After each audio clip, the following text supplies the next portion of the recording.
Ang kakulangan ba sa pag-iisip ay isang basihan para hindi ka maging isang mabuting magulang sa iyong anak? Hindi ba ito kayang puna ng puso na handang magbigay ng pagmamahal na hindi kayang ibigay ng isipan? Nabuhay tayo sa mundong napupuno ng mga taong bawat kibot mo, bawat kapintasan mo ay huhusgahan ka. Mga taong magsasabi sa iyo na hindi mo kayang gawin yan. Hindi mo kayang ibigay yan. Hindi mo pwedeng gawin yan.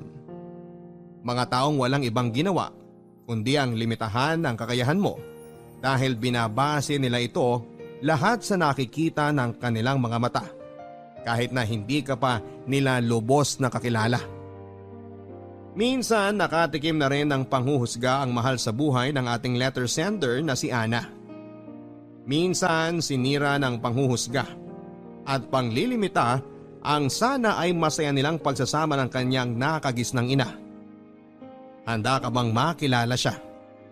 Alamin natin yan sa mga kwento ng pag-ibig, buhay at pag-asa sa nangungunang Barangay Love Stories. Dear Papa Dudut, naalala ko pa nung unang araw ng klase namin noon bago ang taon ng pandemya. Nabunot ng aking guro ang aking index card. Ibig sabihin lang noon ay kailangan kong tumayo at magtungo sa harapan ng klase at doon ay magsimulang magpakilala tulad ng madalas na ginagawa ng lahat sa pagbubukas ng klase. Nanginginig akong naglakad papunta sa harapan. Pinagpapawisan ako habang isa-isang iniisip kung ano ang aking unang sasabihin.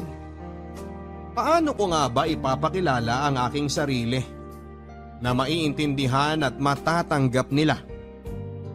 Uhusgahan ba nila ako kung sakaling mautal o magkamali ako? Bahala na. Noong nasa harapan na ako ay nakita ko ang bawat matang nakatingin sa akin at hinihintay ang pagbuka ng aking bibig. Napatingin ako sa aking guro at hindi ko alam kung ano ang kanyang iniisip. Gusto ko nang ibuka ang aking bibig para simulang sabihin ang aking pangalan. Pero bigla akong napahinto, Papa Dudut. Dahil samot-saring alaala sa kung sino ako ang biglang pumasok sa aking isipan. Sasabihin ko ba ito sa lahat? Ano ang dapat kong itago sa mga alaalang ito? Ano ang dapat kong ilahad sa kanila? Kinuyom ko ang aking mga kamay para pakalmahin ang aking sarili. Isang napakalaking pagsubok talaga para sa akin ang ipakilala ang sarili ko sa lahat at sabihin kung sino ako. Sino nga ba ako? Sisimulan ko sa aking pangalan. Ako po si Ana at samahan niyo akong balikan ang aking nakaraan para makilala ninyo ang sa aking kasalukuyan. Isa akong ampon. Tama po ang inyong pagkakarinig. Isa akong ampon ng isang taong may kakulangan sa pag-iisip. Siya ang aking naging nanay. Si Nanay Wengay. Bago ako dumating sa buhay niya ay kasama niya ang kanyang kapatid na si Tiang Tess. At pareho silang nangangalakal para may ipangkain sa araw-araw. Nakatira sa squatters area sa kanila ang pinakamaliit at pinakamarupok na bahay. Pero nagawa nilang pagtiyagaan. Bago ako dumating sa buhay ni Nanay Wengay ay may naging asawa na ito. Hindi ko napapangalanan pa. Alam nito ang kalagayan ni Nanay Wengay at inabuso niya yon. Kahit kulang-kulang sa pag-iisip si Nanay Wengay, ay marunong naman itong magmahal. Nagawa nitong pagsilbihan at buhayin ang batugan nitong asawa. Inis na inis noon si Tiang Tess dahil hindi nito gusto ang lalaking yon. Dahil dagdag palamunin at alam naman niyang hindi nito mahal si Nanay Wengay. Wala namang magawa si Tiang Tess noon kundi ang tanggapin na lamang ang lalaki. Dahil eto ang nagpapasaya noon kay Nanay Wengay. Hanggang isang araw. Nabuntis nung lalaki si Nanay Wengay. Ang sabi ni Tiang Tess, Tuwang-tuwa daw si Nanay Wengay dahil gusto nitong maging isang ina. Pero natatakot noon si Tiang Tess dahil hindi niya alam kung kakayanin ba ni Nanay Wengay ang maging isang ina dahil sa kanyang kalagayan. Pero sabi niya, andyan naman siya para tulungan si Nanay Wengay sa pagiging ina nito. Sa pagbubuntis ni Nanay Wengay, akala niya ay totoong magiging masaya na siya. Pero isang araw ay nag-uwi ng babae ang kanyang asawa. At doon ay may nangyari sa kanila noong babae sa harapan mismo ni Nanay Wengay. Gustong umalis noon ni Nanay Wengay pero sabi ng lalaki ay huwag daw. Manood daw siya hanggang matapos silang magniig ng babae niya.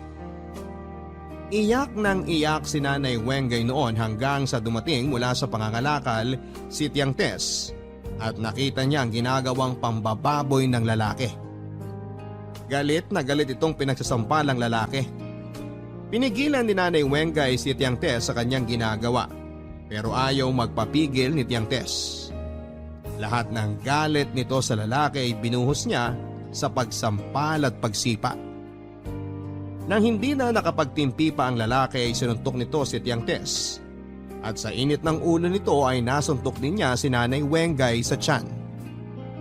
Ito ang naging dahilan para makunan si Nanay Wengay.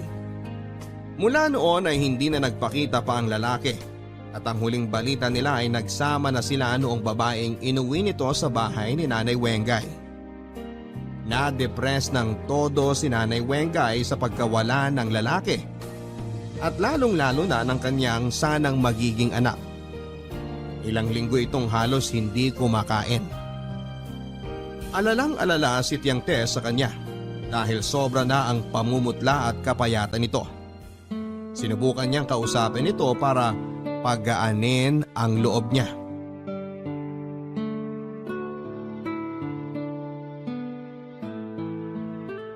Kumain ka na naman, Ate Wengay.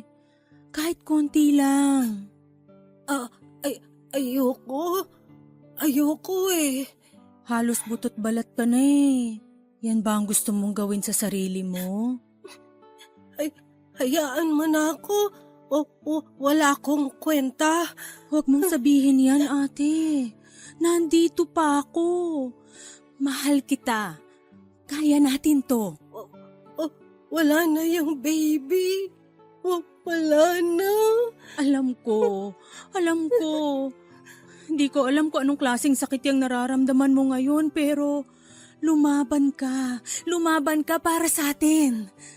Gusto ko mabuhay si baby. Di na mangyayari yon. Masama ba ako? Bakit kinuha baby sa akin? Kasi siguro ayaw na ni Lord na mahirapan yung si baby kapag... Bakit siya mahihirapan? Bait naman ako, diba? Oo, sobra. Pero kasi baka iniisip ni Lord na mahihirapan si baby sa kalagayan natin. Kasi di naman tayo mayaman. Baka di tayo makabili ng gatas o pagkain niya. Trabaho ako. Sisipag ako. Sisipag lagi ako para may gatas baby. Alam ko namang masipag ka. Mas masipag ka nga kaysa sa akin eh. Pero kasi, baka hindi talaga para sa'yo si baby. Para kanino? Hindi ko alam. Bakit di mo alam? Ate Wengay, di ko nga alam. Huwag ka na ngang matigas ang ulot, kumain ka na lang. Pagod na ako sa pangangalakal eh. Tapos papasanin pa kita? Maawa ka rin naman sa akin.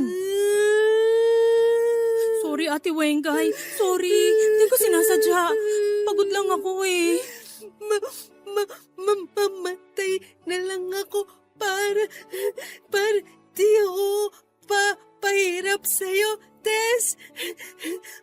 Mamatay na lang ako. Huwag mong sabihin yan. Wag, kailangan kita. Mahal kita. Lalaban tayo. Sasama na ako kay baby. Sasama ako kay baby. Tahan na. Sorry na. Dito ka lang. Kakayanin mo to. Kakayanin natin to.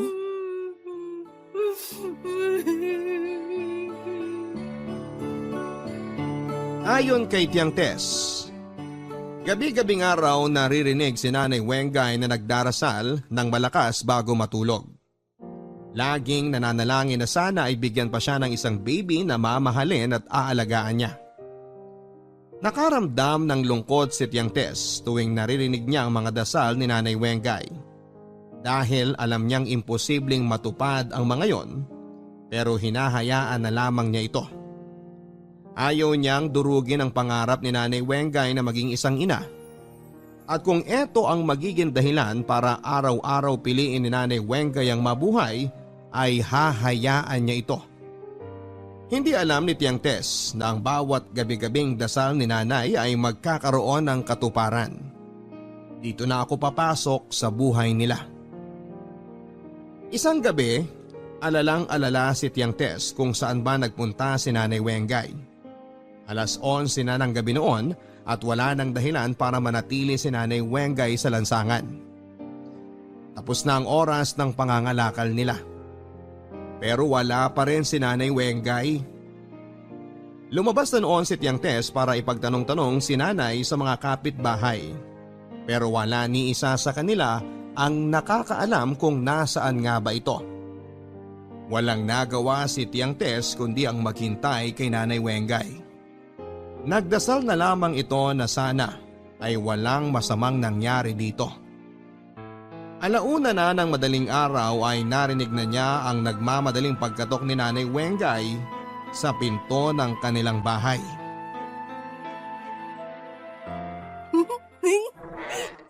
Ate Wengay, dalian mo. Pumasok ka na dito sa loob.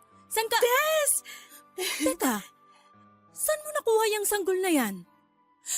Diyos ko, ninakaw mo ba yan? Hindi Di ko nakaw to. Napulot ko. Saan mo naman napulot yan? Paano mo napulot yan basta? Wala bang nanay yan? Bakit mo naman kinuha kung... Gulo, dami mo tanong eh. Pulot ko nga baby na to sa kariton. Iyak-iyak to. Silip ko kariton, hindi naman to inaalagaan ng mama niya. Subukan ko gisingin mama ni baby, kaso ayaw gising. Kinuha ko na lang baby para ako na mag-alaga. Diyos ko, kinuha mo na lang basta? Sigurado ka bang di na gumigising yung nanay? Hindi ka ba nagsisinungaling? Di naman ako sinungaling, Tess. Alam mo naman yan. Diyos ko naman, Ate Wengay. Paano nangyari to? Kuha ko nga baby sa kariton.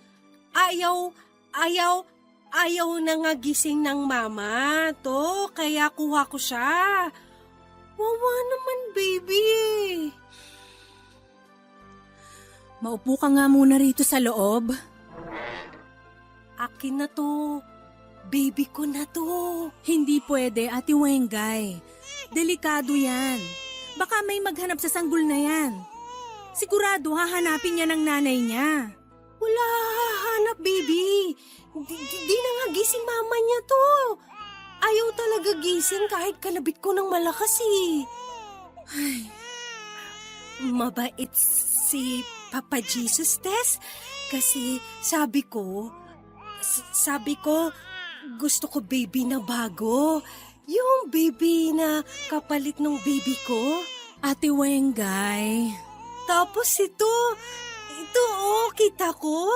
Bigay sa akin to ni Papa Jesus eh. Ate. Magiging bait ako na mama. Tatrabaho ako para may gatas baby. Tapos, bili ako damit niya pag laki-laki na siya. Anong gusto mong ipangalan sa kanya? Gusto ko... Ana? Ana? Oo, kasi ganda baby na to eh. Bagay sa kanya, Ana. Kaya mo bang alagaan yan? Kaya ko. Basta kaya mo rin at tulong ka rin.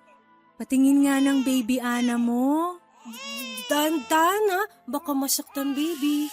Tahan na, wag iiyak. Ako ang tiyangtes mo. Ako, nanay. Nanay Wengay mo.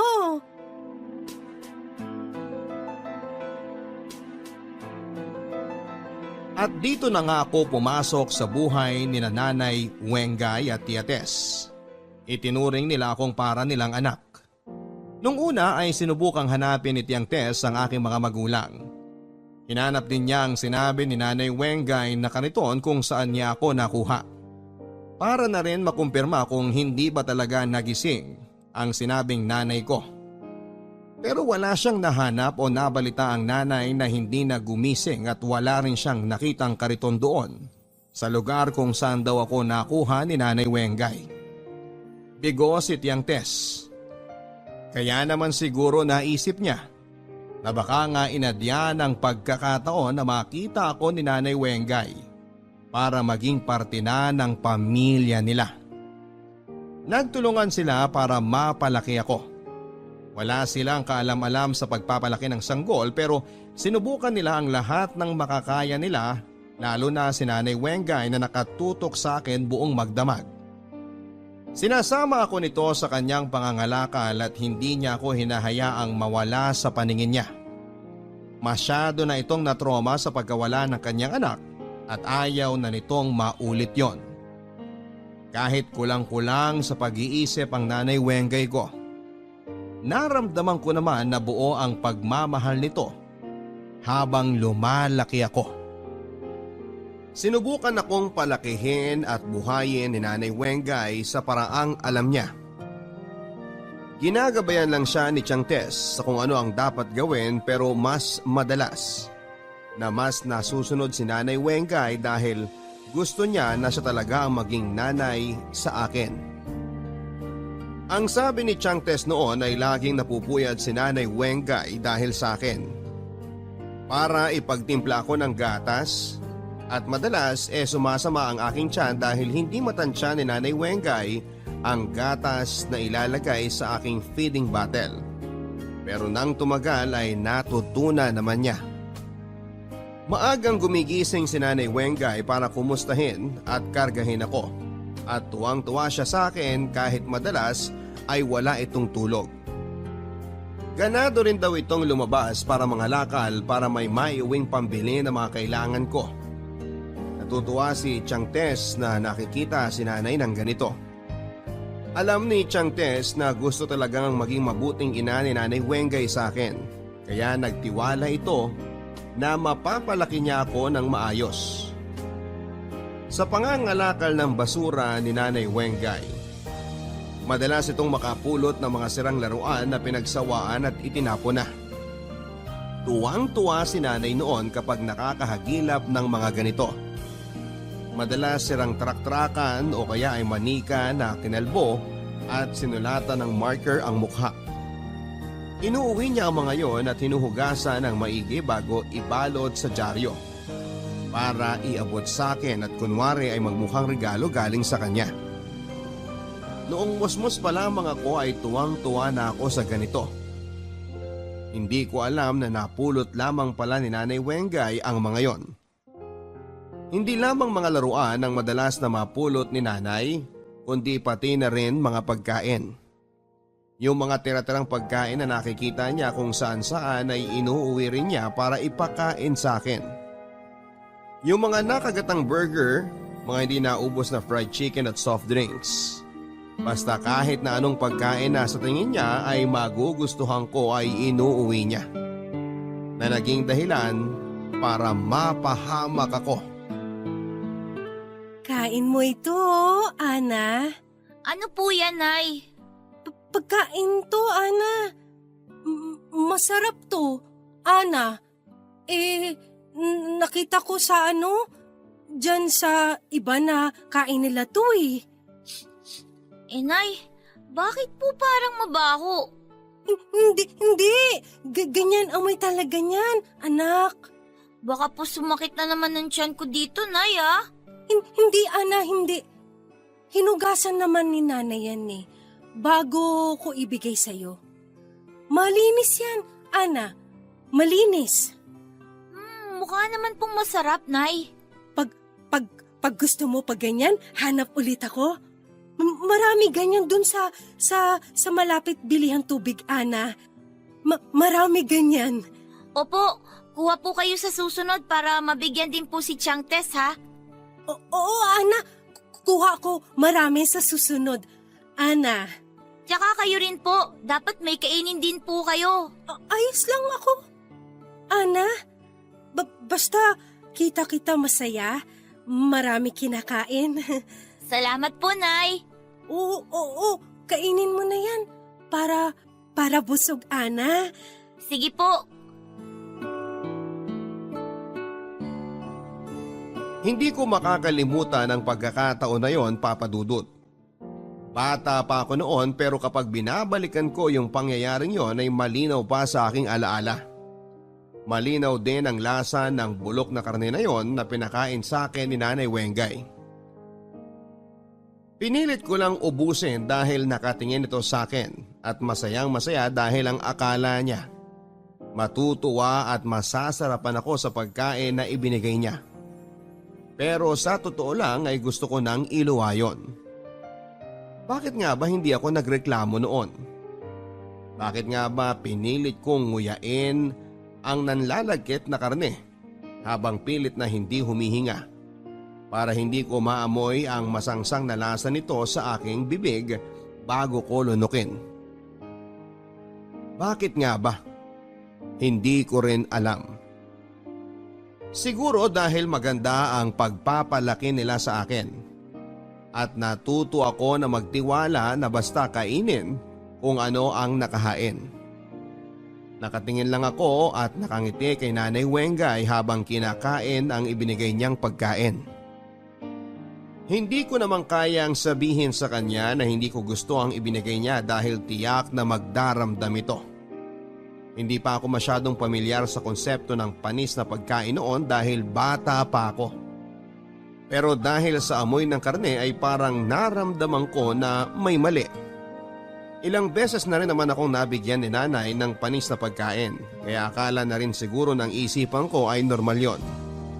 Nung una sumama ang tiyan ko pero hindi ko yon sinabi sa kanya. Lalong lalo na kay Chang Tess dahil magagalit ito kay Nanay Wengay. Hanggang isang araw ay nasanay na ang aking tiyan sa mga sirang pagkain. Pero iba ang karneng na ibigay sa akin ni Nanay Wengay ng araw na yon. Sumakit ng matindi ang tiyan ko. Nung una ay hindi ko yon sinasabi kay Nanay Wengay. Naglaro pa nga kami noon noong napulot niyang kotse-kotsehan pero noong bandang gabi na ay hindi ko na kinaya pa. Pinagpawisan na ako ng sobra noon. At hindi mapakali kahit na anong posisyon ang gawin ko sa papag. Napansin yun ni Nanay Wengay at nag-aalala akong kinausap.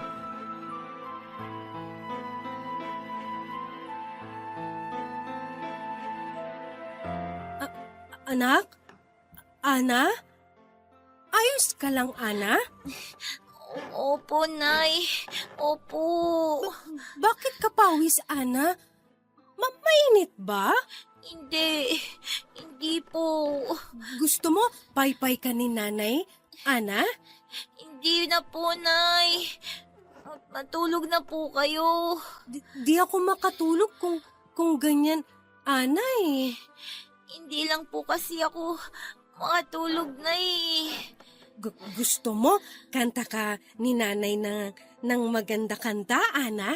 Wag na po, Nanay. Gabi na po eh. Maaga pa po kayo bukas ni Chang Tess. Tubig? Gusto mo tubig? Kukuha kita sa labas, Ana. Wag na nga po, Nay. Ano ba kayo? Usap pa kayo ng usap na mag-ina dyan, dis oras na ng gabi, oh. Si Ana kasi, Tess,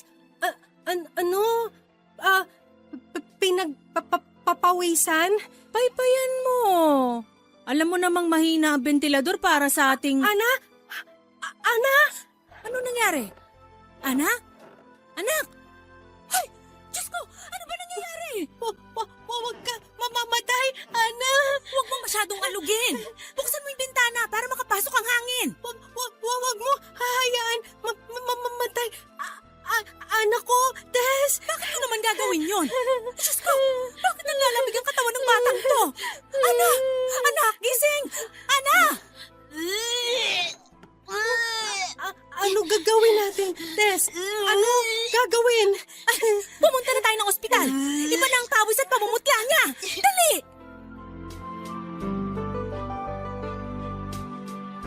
Dahil nga sa bulok na karneng pinakain sa akin ni nanay, kaya ako sinitmura ng matindi na nauwi sa pagkakasakit ko. Nagkanda utang-utang pa sila para may pambayad sa ospital. Galit na galit noon si Chang Tess dahil sa mga nangyari. Lalo na nung kinausap ako ng doktor sa mga nakain ko. Doon lang nalaman ni Chang Tess ang tungkol sa mga kinukuha ni Nanay Wengay sa basurahan na pagkain para sa akin. Wala itong kaalam-alam dahil ayaw ko rin namang sabihin sa kanya sa takot na makagalitan niya si Nanay Wengay. Pero nalaman pa rin niya. Ilang araw ako nagpagaling sa ospital at hindi ko nakita si Nanay Wengay na dumalaw. Si Chang Tess lamang ang pumupunta para ibigay ang lahat ng kailangan ko. Tinatanong ko noon kung nasaan si Nanay Wengay pero hindi naman nagsasalita si Chang Tess. Bata pa lamang ako noon pero alam kong may problema silang dalawa at ramdam kong tungkol yon sa mga nangyari. Sobrang namimiss ko noon si Nanay Wengay. Habang nagpapagaling ako, namimiss ko yung mga mahigpit na yakap niya. Yung mga halik niya sa noo ko. Namimiss ko rin yung lagi siyang may pasalubong na laruan sa akin. Kahit nga madalas talagang sira na ang mga ito nang mapulot niya. Kung meron bang naituro sa akin si Nanay Wengay, yon ay ang makontento at maging masaya sa kung ano ang meron ako. Ramdam ko na sa bawat napupulot nito, pagkain man o laruan, o ipit ng buhok. Alam kong mahal niya ako. Ramdam ko sa lahat ng ginagawa niya na nanay ko siya. Nanay na talagang ibibigay ang lahat para sa ikakasaya ng anak niya sa paraang alam niyang tama. Nang makalabas na ako ng ospital ay sobrang excited akong makita si Nanay Wengay pero pagka-uwi ko ay wala siya. Sabi ni Chang Tess ay nangangalakal daw. Hintayin ko na lang daw at darating din ito. Ramdam ko pa rin ang pagiging malamig ni Chang Tess kapag si Nanay Wengay ang napag-uusapan namin. Nang sumapit ang gabi ay dumating si Nanay Wengay. Wala silang imika ni Chang Tess noon kaya mas lalo kong naramdaman na may problema nga silang dalawa. At dahil nga bata pa lamang ako noon ay wala akong karapatan at kakayahang makialam sa kanila. Pero nagtataka ako dahil kahit ako ay hindi pinapansin ni Nanay Wengay. Kinausap at nilapitan ko ito pero nilayuan niya ako. Hindi ito makatingin sa akin. Ramdam ko tuloy na parang nakokonsensya ito sa sinapit ko. Noong oras na para matulog ay katabi ko si Chang Tess imbes na si Nanay Wengay. Hindi tuloy ako makatulog dahil mas nasanay ako na kayakap at kausap si Nanay Wengay bago pa kami pumikit. Nakikiramdam ako noon sa paligid. Alam kong gising pa si Nanay Wengay dahil panay ang galaw nito sa tabi ni Chang Tess. Bumangon ako para dahan-dahang lumipat papunta sa kanya. At noong nakita niya yon ay pinigilan niya ako. Doon ay naiyak ako dahil parang hindi na ako mahal ni Nanay Wengay. Parang hindi na niya ako gustong maging anak. Nang marinig nito ang paghikbi ko ay naawa ito at dahan-dahan niya akong pinapunta sa kanyang tabi at lumabas kami ng bahay para hindi magising si Chang Tess. Sa labas ng bahay ay niyakap ako ni Nanay Wengay ng sobrang higpit. Umiiyak ito at humingi ng tawad sa akin sa nagawa niya. Ang sabi niya ay hindi na raw mauulit at hindi na siya pupulot ng pagkain sa basurahan. Magtatrabaho na lamang daw ito ng maigi para mabili niya yung mga binibiling pagkain ng mga nanay para sa mga anak nila. Nainggit lang daw kasi siya sa mga nakikita niyang mga nanay na nakakabili ng masasarap na pagkain para sa mga anak nila kapag nagugutom at gusto niyang gawin yon sa akin. Pero kulang siya sa pera kaya naisip niyang tumambay sa mga basurahan ng fast food at restaurant para abangan ang mga tinatapon ng mga customer. Pero sabi niya hindi na raw niya uulitin yon dahil baka mawala pa ako sa buhay niya at hindi niya kakayanin yon. Nang mga panahon na yon, Papa Dudut, ay hindi pa ako aware sa kakulangan ng pag-iisip ni nanay. Basta ang alam ko lang ay nanay ko siya at anak niya ako. Yun lang ang alam ko. Siya yung nanay na handang gawin at handang matutunan lahat ng bagay tungkol sa pagiging ina. Nang balikan ko ang mga alaalang ito, bigla ko naisip na ang pagiging ina ay wala pala talaga sa pagiging matalino o kung anuman, kundi nasa puso. Pinalaki ako ni Nanay Wengay sa paraang ginamit niya ang puso niya kesa sa utak niya. At dahil doon, alam kong tama ang ginagawa niya. At habang nasa harapan ako ng klase at inihahanda ang sarili ko sa pagpapatuloy ng pagpapakilala ng sarili ko ay bigla akong nautal nang mabalikan ko ang ilang pang naging alaala namin ni nanay habang lumalaki ako. Napansin niyo ng guro ko at tinanong niya kung ayos lang ba ako.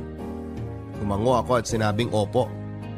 Muli itong nagtanong kung kaya ko raw bang ipagpatuloy. Muli akong tumango at sinabing opo.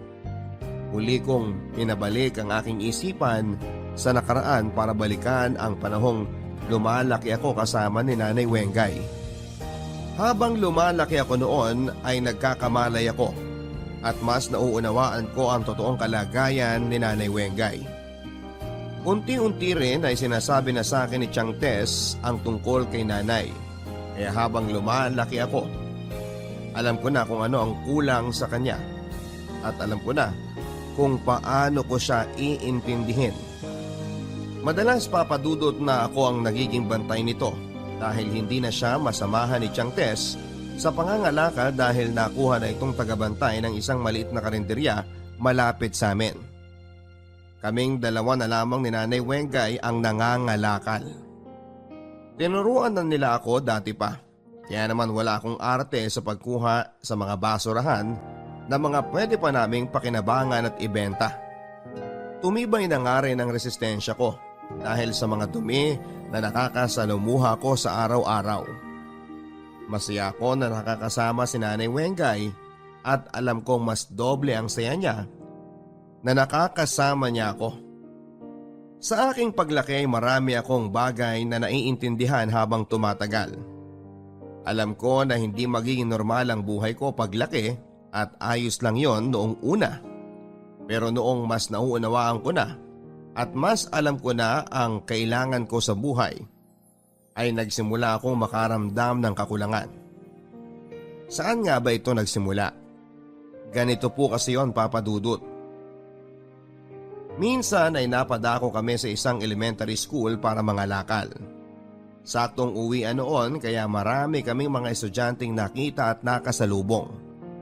Habang nangangalakal malapit sa isang tindahan sa eskwelahang yon, ay pasimple akong nakinig sa usapan ng mga estudyanteng babae na nakatambay sa tindahan habang nagmemeryenda. Amoy na amoy ko ang banana Q na nilalantakan nila. Nakaramdam ako ng gutom, pero mas nakaramdam ako ng inggit nang makita ko ang kanilang uniforme. Ang ganda, bagay sa kanila. Nalungkot ako dahil alam ko na hindi ako makapagsusuot ng ganon. Hindi nga rin ako dumikit sa kanila dahil nahihiya ako na baka madumihan sila. Ang dungis ko pa naman ng araw na yon. Sa totoo lang Sa araw-araw ay normal na ang pagiging madungis ko dahil kayapos ko lagi ang mga basura. Nakinig ako sa kanilang pinag-uusapan habang kunwari ay naghahanap ng makukuha sa basurahan. Hindi ko maunawaan ang mga pinag-uusapan nila dahil puro yon mga naganap sa klase. May ibang nagreklamo dahil nahihirapan sa pinagagawa ng kanilang guro.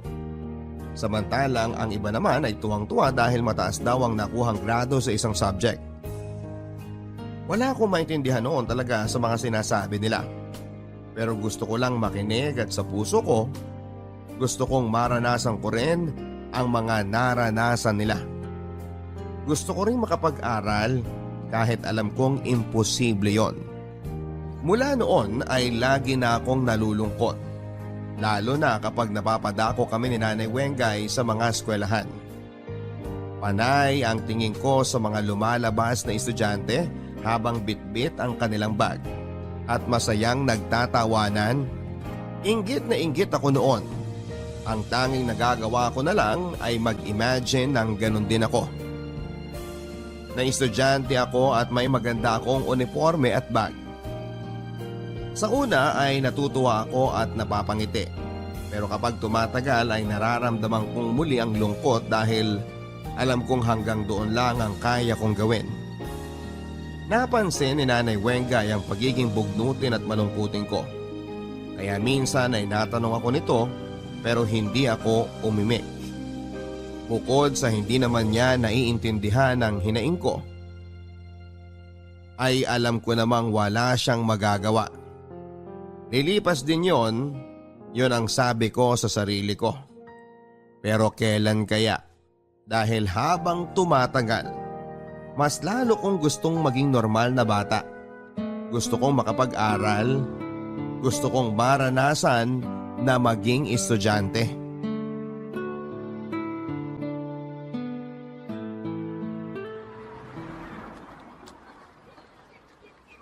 Ana? May gusto ka ba, Ana? Wala po. Kanina ka pa, malungkot, Ana, eh. Okay lang po ako. Baka may sakit ka. Hawak ko nga noo mo.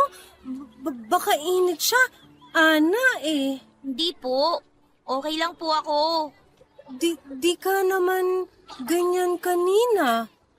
Masaya ka kanina, Ana, eh. May naalala lang po ako. Ano yun? Wag na po. Hindi nyo rin naman maiintindihan na eh. Tara na po, baka abutin pa tayo ng dilim dito. Hindi, Ana. Gusto ko sabihin mo problema mo. Hay, bakit? Maiintindihan nyo po ba kung sasabihin ko? Susubukan ng nanay. Ana, susubukan. Ang labo! Tara na nga po! Sabihin, Ana, kung ano problema kay nanay. Para gawa ko paraan. Wag na nga po! Sige na, Ana. Sige na. Wala nga po!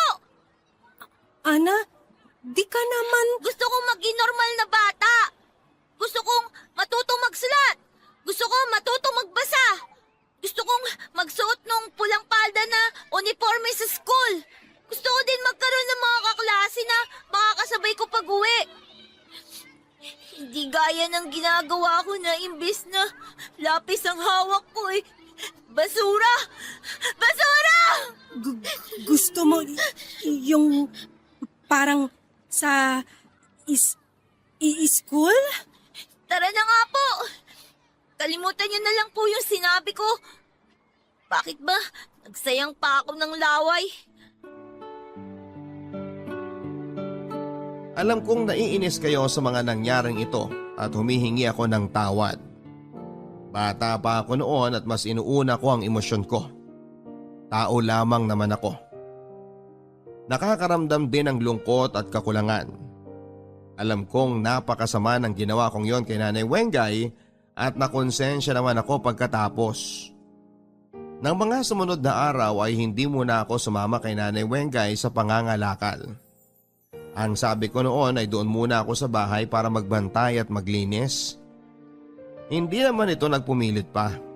Alam kong nalulungkot siya dahil nasanay ito nakasama ako pero talagang ayoko munang samahan siya. Ayokong lalong maramdaman na hindi na magiging normal ang buhay ko. Isang gabi ay ginulat ako nito sa pag-uwi niya. May mga dala-dala ito at ginising pa niya ako para ipakita ang mga yon sa akin.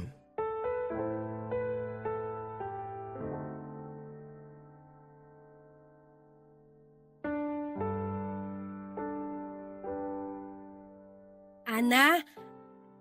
Ana? Gising, Ana? Ano po ba yun, Nay? Gabing-gabi na eh. Ana, mulat mo mata mo para kita mo. Ana, Bukas na, Nanay. Antok na antok pa po ako eh. hindi, Ana. Ngayon mo ikaw gising. Nay naman eh. Ano po bang... Gusto mo parang school, di ba? Nay! Nay! Saan niyo po nakuha tong notebook at lapis? Nakita ko, tapon ng bata sa basura eh. Kinuha nanay. Nay! Nay, wala naman po ako mapagsusulatan pa dito eh. Punong-puno na ng sulat to. Di ko alam, Ana eh. Basta kita ko, sabi mo, gusto mo yan? Sabi nila, notebook daw yan at saka lapis. Diba? Yan gusto, Ana. Diba? Oo nga po, pero... Tapos, ito. Binili ko palda. Pula sa ukay-ukay. Nay! Di parehas dun sa gamit ng mga bata dun sa School! Oo, school. Pero, kasing haba naman tapos pula din. Diba? Ito gusto mo, Ana? Pero Nay, sana po... Saka ito manok na prito. Saan niyo po napulot yan? Di ba sabi ni Chang Tess, wag na kayong pumupulot ng pagkain sa basura? Alam niyo naman yung nangyari dati, di ba? Di ko to pulot, Ana. Di ko pulot sa basura to. Binili ko to sa labas nung school. Ganito kasi kain nung mga batang nakapula palda eh. Baka gusto mo rin. Pero lamig na kasi, Ana eh. Tsaka liit lang. Sana ayos lang sa'yo to. Ito lang kasi kulang pera nanay eh. Hindi nga, Panis. Ayos lang po, Nay. Kayo naman po, hindi niyo naman po kailangang bilhin tong manok at saka kunin po tong lapis at saka notebook eh. Gusto ko eh. Gusto ko masaya ka. Kasi lungkot ka lagi. Pagdadaan tayo school, di ba? Oo nga po, Nay. Pero kasi... Kaya kuha ako ganito para masaya na ulit anak ko. Ayoko lungkot ka kasi lungkot ako. Tapos masakit dito sa dibdib ko pag kita malungkot. Parang kurot sa dibdib. Salamat po dito, Nay, ha? Pasensya na. Kung yan lang kaya, nanay, ha? Pag magpera, nanay, dadala kita dun sa school para marami ka pa makuha ganyan. Yung Notebook po. Tsaka Lapis. Tsaka bilang kita maraming pagkain na manok para saya anak ko. Salamat po talaga, Nay. Salamat, Ana. Di ka nalungkot? Mahal ka ni nanay, ha, Ana? Mahal na mahal ko rin po kayo, Nay.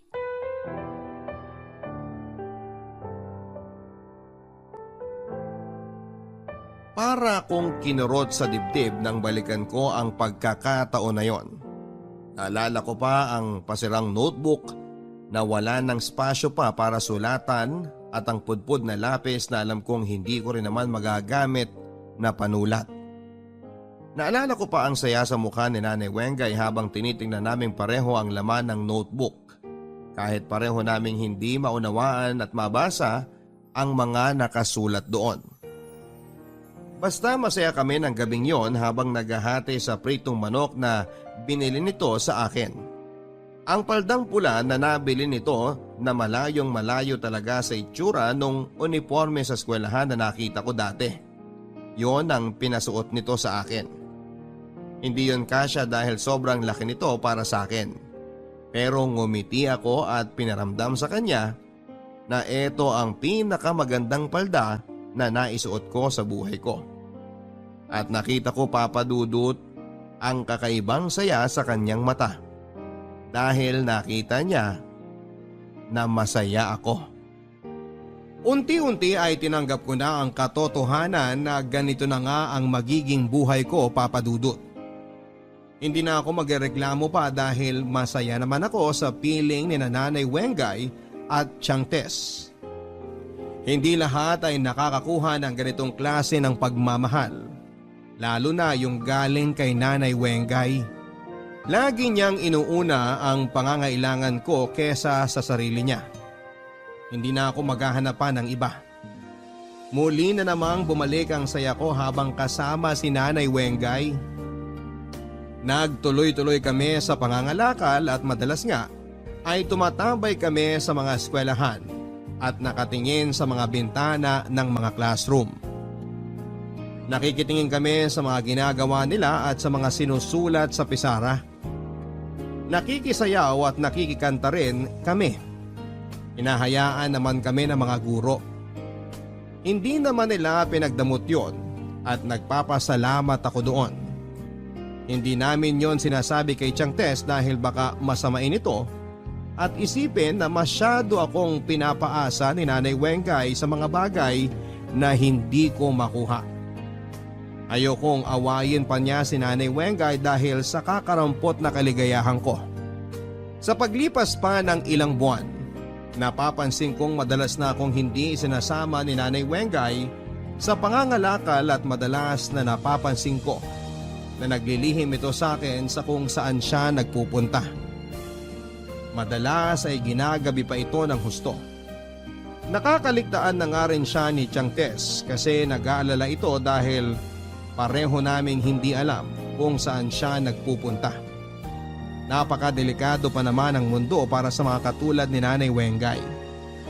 Pinagsabihan na siya na huwag magpagabi sa daanan. Pero umuulit pa rin ito at minsan ay nagalit pa siya. Dahil masyado raw siyang pinakikialaman ni Tiang Tess. Gayong alam naman niya ang ginagawa niya. Sana nga ay alam niya ang ginagawa niya kasi kami ay hindi namin alam kung ano ang nasa utak niya. Hindi namin alam ang ginagawa niya at natatakot kami dahil baka mapahamak siya.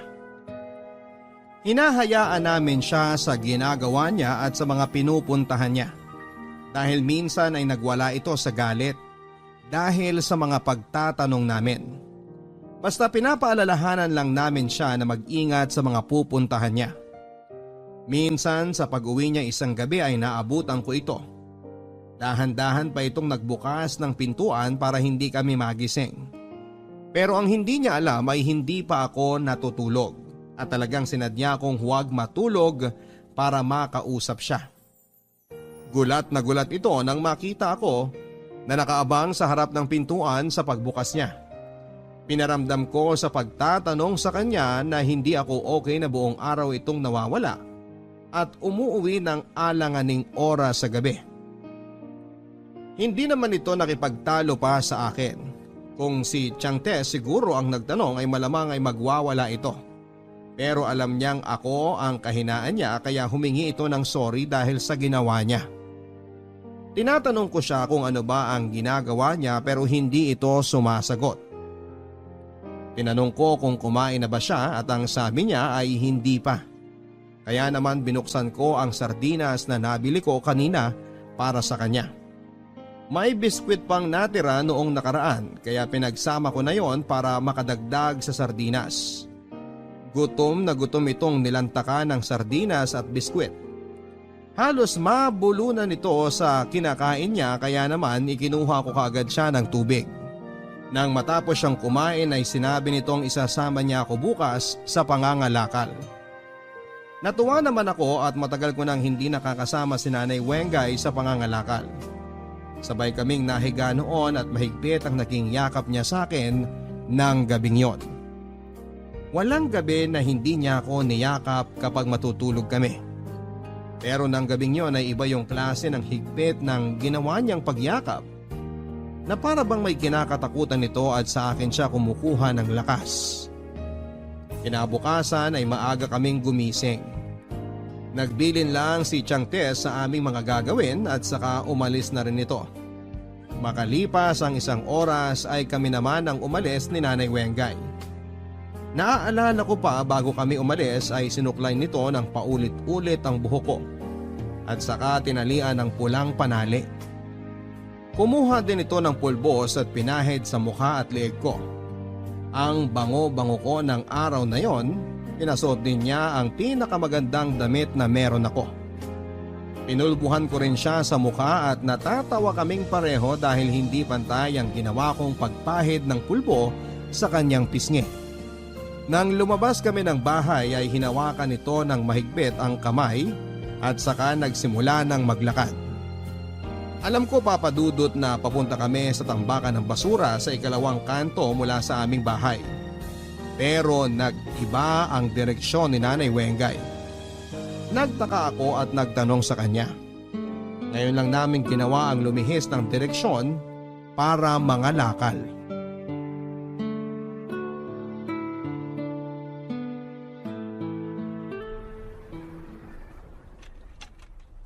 Nay, saan pa ba tayo pupunta?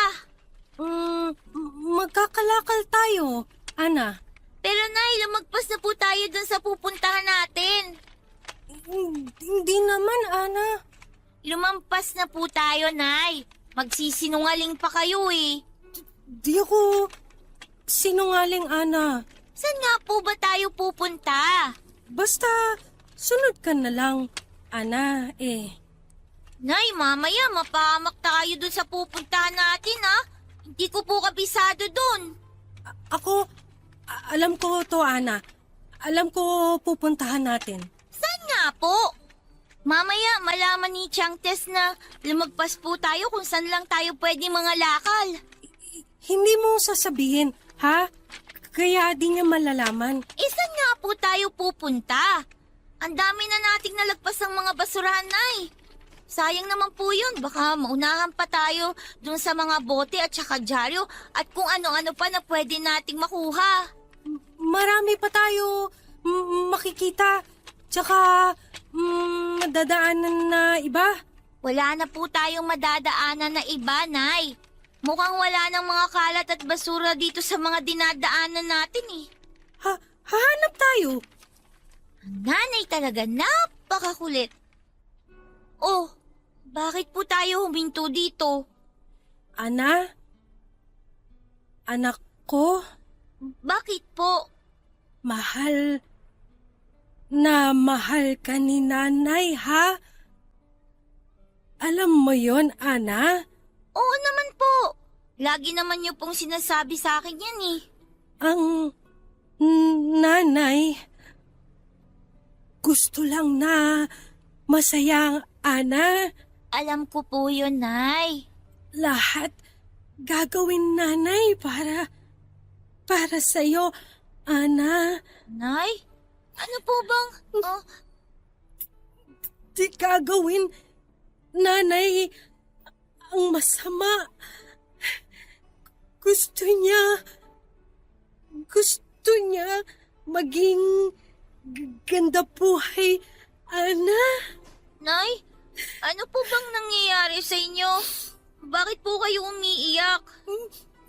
Masayang nanay kasi ikaw anak niya, Ana.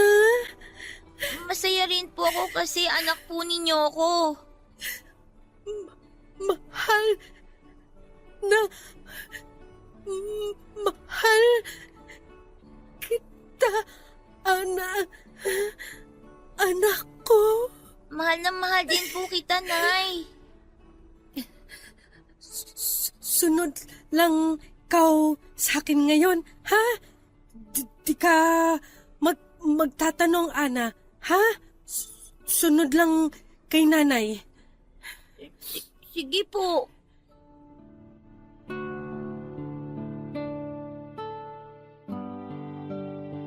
Hindi na kami muling nagsalita at nag-usap na dalawa habang naglalakad papadudot. Pahinto-hinto kami kapag nakakaramdam kami ng pagod. May baon kaming 2 bote ng tubig noon at nilagang itlog ng pugo. Kalagitnaan pa naman ang tanghali noon at sobrang init. Nakakapagod ang paglalakad lalo na't ramdam namin ang init sa aming mga braso. Pero porsigido si Nanay Wengay na dalhin ako kung saan man niya planong dalhin ako. Wala akong kaalam-alam. Sinunod ko ang sinabi niyang huwag na akong magtanong pa at magtiwala na lang. Hindi ako nag-isip ng masama noon sa balak niya.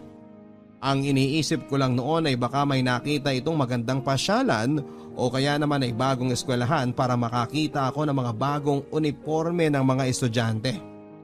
Yun lamang ang nasa isipan ko at maling akala ko noon. Sa loob ng halos 3 oras naming paglalakad, ay nakarating na kami sa plano ni Nanay na pagdalhan sa akin. Pawis kaming pareho dala ng init ng panahon na sinabayan kami sa paglalakad. Umigpit ang hawak ni Nanay sa aking kamay nang makita na nito ang isang malaking establishmento na kulay krema at puti. Pinigilan ko siya ng akma itong papasok sa loob. Hindi kami pwede doon, sabi ko sa kanya. Baka pagalitan kami lalo na sa itsura namin na hulas na ang mukha.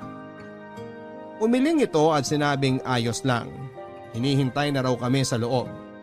Hindi ko siya maintindihan. Bakit kami hihintayin sa loob? Pinapasok kami ng isang lalaki na mukhang namukhaan si Nanay. Ngayon ko lang nakita ang lalaking ito sa buhay ko at may mga sumalubong sa amin na mga nakangiting mga babae na marahil ay nasa edad 40 na.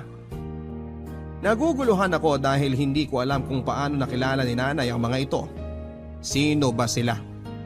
Bakit nakangiti sila habang hinihintay ang paglapit namin sa kanila? Gulong-gulo ako pero hindi ko magawang magtanong dahil lang sabi nga ni Nanay Wengay ay huwag akong magtanong. Nang makalapit na kami sa mga babae ay pinaupo muna nila ako malapit sa kanila at para silang nagpupulong. Hindi ko alam kung ano ang pinag-uusapan nila pero ramdam kong may kinalaman ako doon dahil panay ang tingin nila sa akin. Doon ay nakaramdam na ako ng kaba kahit papaano. Eto ba ang madalas na puntahan ni Nanay sa tuwing nawawala ito sa maghapon? Eto ba ang dahilan kung bakit ito ginagabi? Para sagutin ang aking katanungan ay lumapit sa akin ang babaeng sa tansya ko ay pinakamatanda pero ang pinakamabait sa kanila. Inayos nito ang nagulong buhok ko dahil sa pagkalat ng pawis sa akin. At saka sinabing mula ng araw na yon ay doon ako titira. Nagulat ako sa mga sinabi niya. Parang ayokong intindihin ang sinasabi niya. Tumakbo ako papalapit kay Nanay at niyakap ko siya ng dahil sa takot.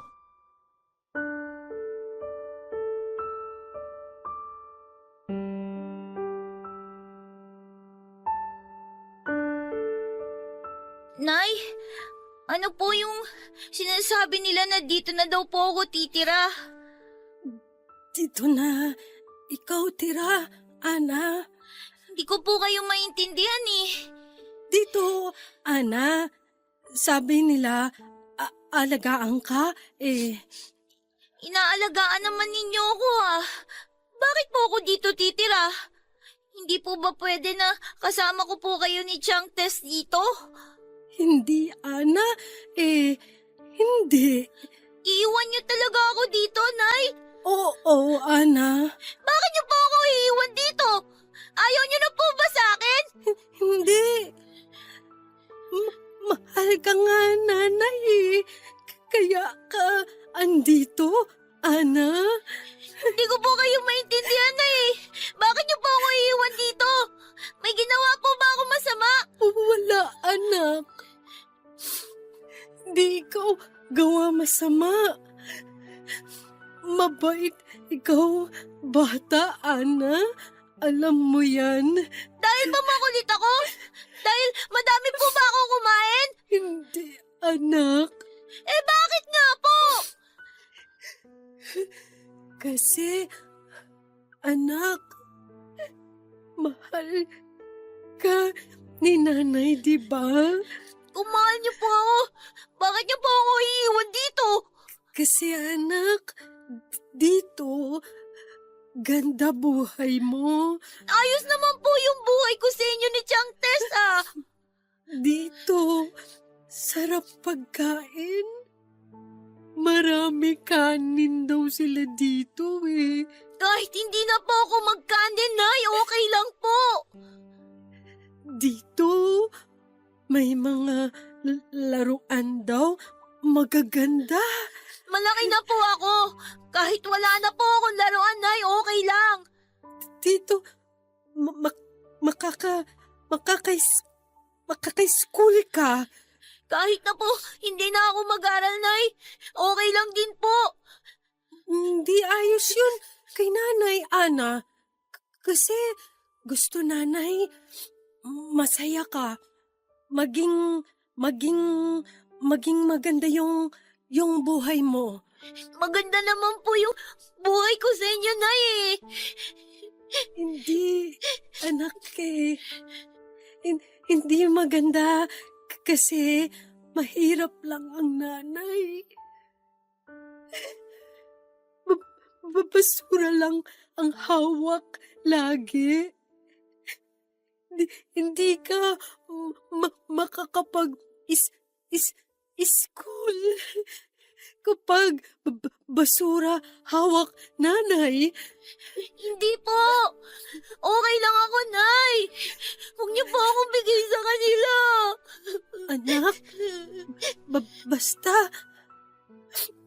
mahal ka ni nanay.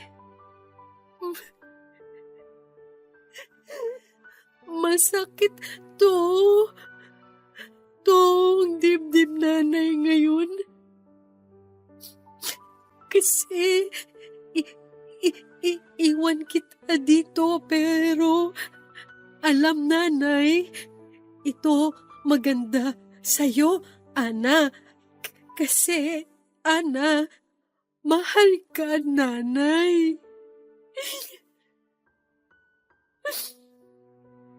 Gusto, nanay, maging tulad mo yung mga bata sa school. Hindi ko po kailangan yan, Nay.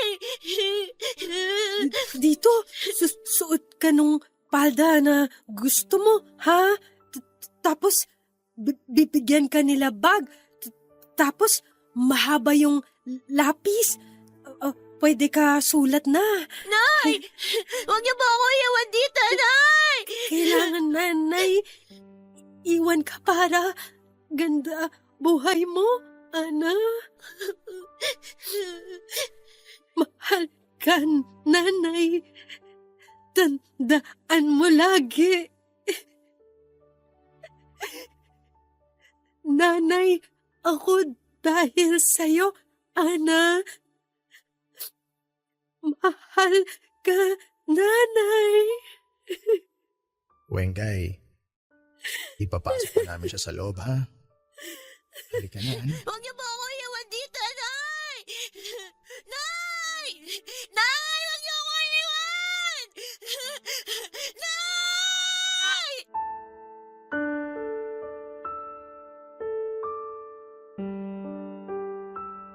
Hindi ko napigilang umiyak sa harapan ng klase nang balikan ko ang huling araw na nakita ko si Nanay Wengay.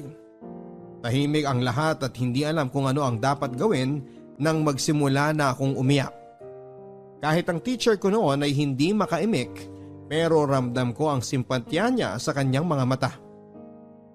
Kung alam lang nila ang lahat, mauunawaan nila kung bakit bumuhos ang aking mga luha. 10 taong gulang ako nang iwan ako ni Nanay Wengay sa isang bahay ampunan. Ito pala ang paulit-ulit na binabalikan at pinupuntahan ni Nanay noong mga panahong nagtataka kami ni Tiang Tess kung saan siya nagpupunta. Ilang bahay ampunan na rin ang pinuntahan niya. Pero ito lang ang tumanggap at kumausap sa kanya. Hindi siya binigyan ng panahon ng iba niyang mga nilapitan dahil nga sa kanyang kalagayan. Nagmakaawa ito na tanggapin ako para mabigyan ako ng magandang buhay. Nahabag sa kanya ang mga tagapangasiwa ng bahay ampunan na yon at naantig sa kanyang kwento tungkol sa akin. Alam nilang gusto lang nitong ibigay ang makakabuti sa akin. Inayos nila ang lahat para sa pag-transfer sa akin doon.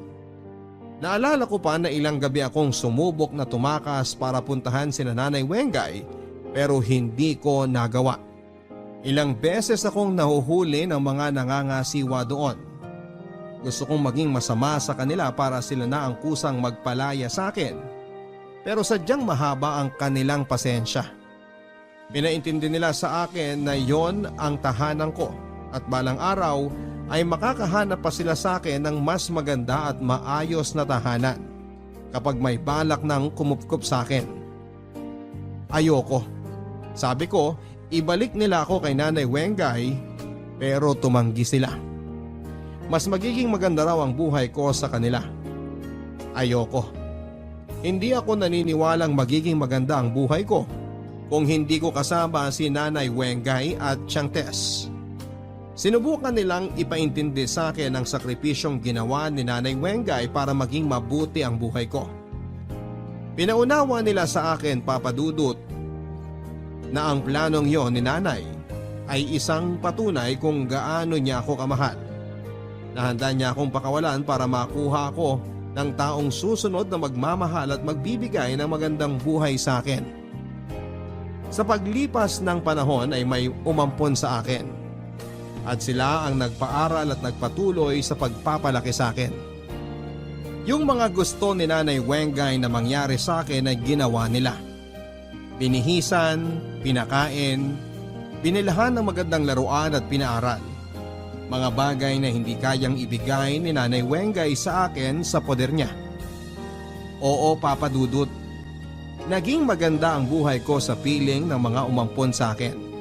Pero habang buhay kong bibit-bitin sa puso ko ang mga alaala ng naging una kong ina. Araw-araw kong daladala ang mga salita niya.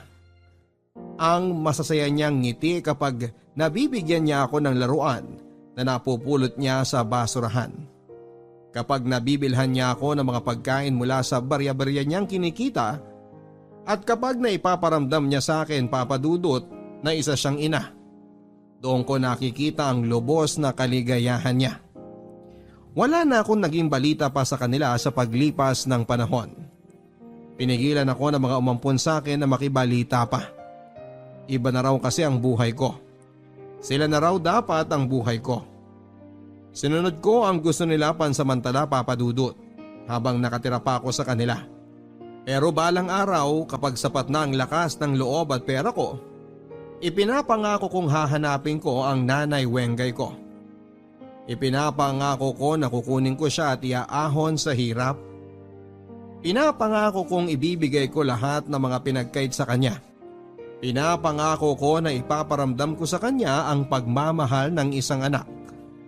Sa ngayon ay tutuparin ko na muna ang pangarap niyang maging maganda ang buhay ko at pangako sa susunod, buhay naman niya ang pagagandahin ko. Maraming salamat sa pagbasa ng aking liham. Ako ang inyong kabarangay, forever, Ana. Ano nga ba ang dapat maging basihan para matawag kang ina? Sa kakayahang magsulat, magbasa, pumili ng mga gamit at pagkain para sa iyong mga anak, sa kakayahang mag-isip ng tama, ano ba dapat ang basihan? Sa lagay ni Nanay Wenga ay isa siyang ina. Hindi natin may kakaila na kahit marami siyang kakulangan sa buhay, kahit na hindi siya nakakapag-isip ng diretsyo at hindi maunawaan ang maraming bagay na nauunawaan ng mga normal na tao, ay ginampanan pa rin niya ng buong puso ang pagiging isang ina. At hindi yon pwedeng ipagkait sa kanya. Naging ina siya kay Ana. Naging mabuting ina. Kahit siya ay kakaiba, nagawa niyang pairalin ang pagiging ina gamit lamang ang kanyang puso at yun pala ay sapat na. Hindi pwedeng ibase ang kakayahang mag-isip ng normal para masabing isa kang ina. Isa kang ina dahil pinili mong maging ina. Isa kang ina dahil kaya mong magbigay ng pagmamahal sa anak mo higit pa sa pagmamahal mo sa sarili mo. Isa kang ina dahil kaya mong magsakripisyo. Kaya mong maging malungkot, makita lang na masaya ang anak mo. Isa ka ring ina dahil nagawa mong panindigan ang ibig sabihin ng 3 letra na yan. Hanggang sa muli mga kapuso, ako po si Papa Dudut sa mga kwento ng pag-ibig, buhay at pag-asa.